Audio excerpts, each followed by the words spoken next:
In those days, a decree went out from Emperor Augustus that all the world should be registered. This was the first registration and was taken while Quirinius was governor of Syria. All went to their own towns to be registered.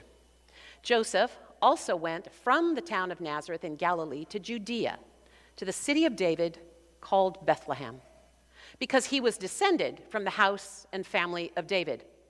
He went to be registered with Mary, to whom he was engaged and who was expecting a child.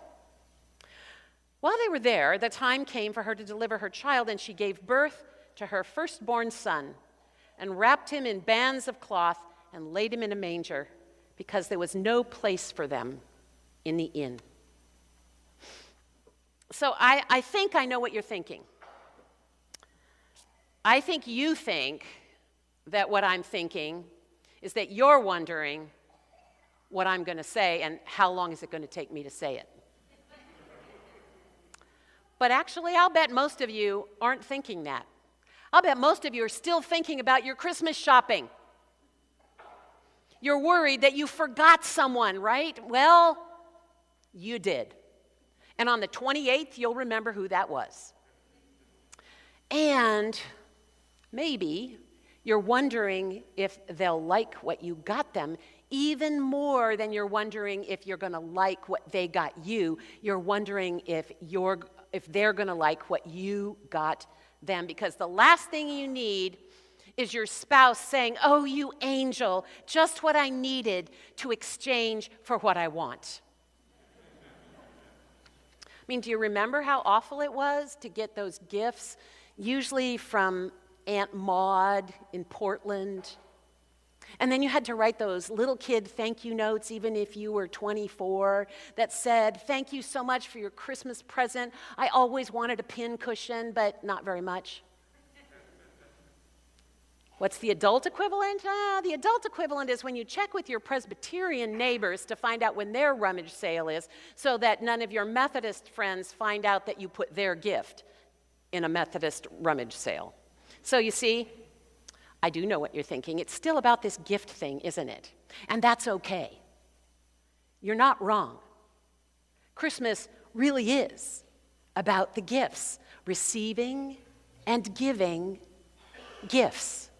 It's just that sometimes we don't notice them because we're looking in the wrong place, right? Because giving and receiving is about us showing and sharing our hearts with one another. Giving and receiving true gifts is about showing and sharing our hearts. And sometimes that shows up like a pincushion. This journey we've been taking to Bethlehem for the 4 weeks of Advent, the time while we've been waiting here in December, started with a decree from Rome, the center of empire where the power was. And it probably took a year, even on the good Roman roads, to make its way all the way to Judea. We traveled through Jerusalem while we waited with Elizabeth and Zechariah. We stopped in Nazareth and watched Mary get some interesting news from an angel. And all along the way, we hoped and we longed and we waited and we wondered and we took a breath and paid attention to the simple things that were hiding in the seasonal swirl. And now here we are. The gift is here. It's simple. It's here in Bethlehem. Not a place of power, not a place of religious stuff, not a place of busyness. Bethlehem, a place in the heart. Some years, even for the most spiritually minded of us, Christmas is no different than any other holiday, right? I mean, there are just some years when there's a bunch of social things and some play, and we take some time out, and then we go back to work a little the worse for wear. Sometimes we really do catch the spirit of the season, and we send gifts and cards to faraway loved ones. We plan family get-togethers. We remember those less fortunate than ourselves. Some years your heart is in it. Some years it's not, but you still go through it. And that's okay, because Bethlehem is a place in the heart, and you're here now. And that's all it takes for God to show up. There's a story about a child whose father was called up to serve in World War II, and the child had barely been born. And so his mom really wanted to keep the connection with Dad. And it was about 3 years. The child was 3 years old before Dad came home.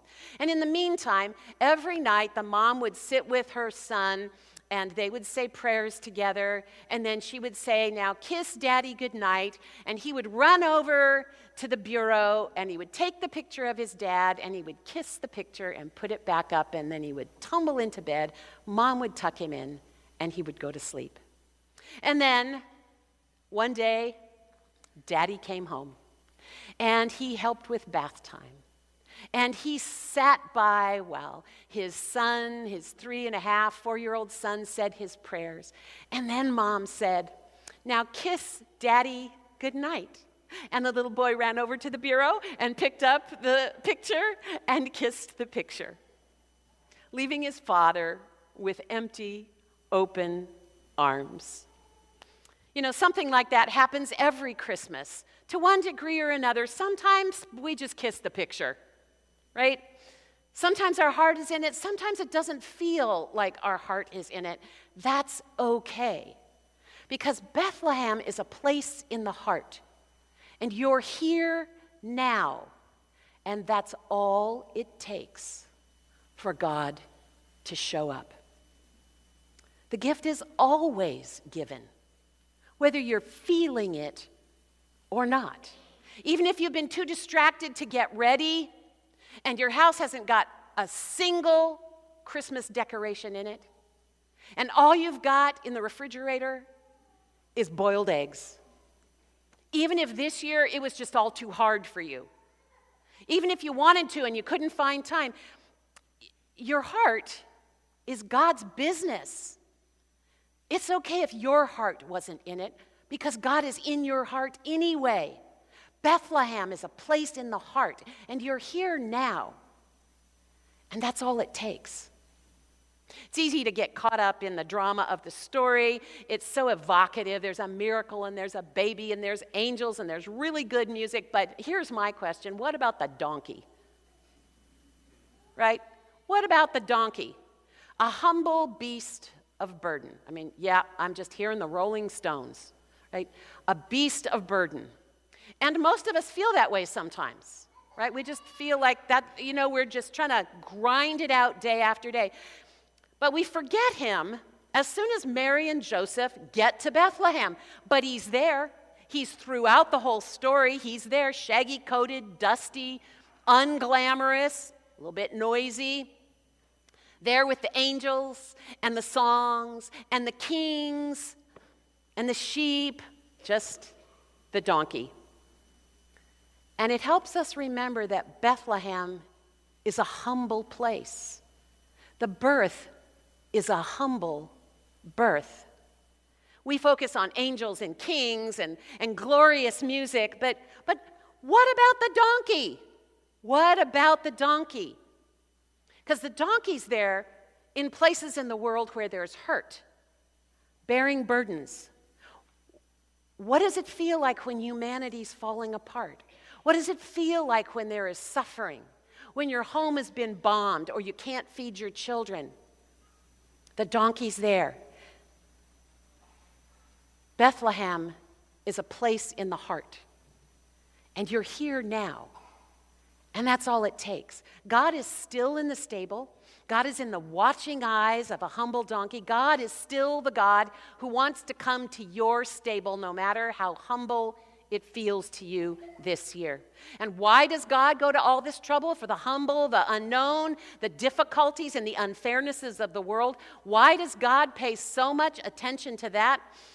Shortly before my dad died, we were discussing an old family friend, and he was a bit of a curmudgeon, and every so often we would talk about church stuff and religion, and he would say, well, religion is just a crutch.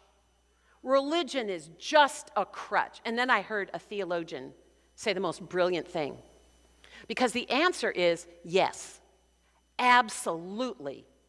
Religion is a crutch because we all walk with some form of a limp. We all walk with some form of a limp. We all need help. We all need support. We all need a donkey to give us a ride. We all need a crutch. We all need a friend. We can all feel like a shaggy, dusty donkey, and maybe this is the Christmas you feel like that. But maybe this is the Christmas you're the shepherd out in the field, and no matter how humble you feel, you see a vision of angels singing.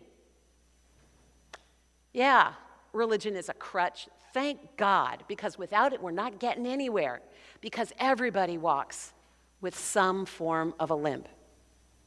And together, with a helpless baby in our midst, we have crutches and blankets and donkeys and one another to help us. I'm so glad you're here tonight. And may the warmth of Jesus stay with you in all the days to come. Amen.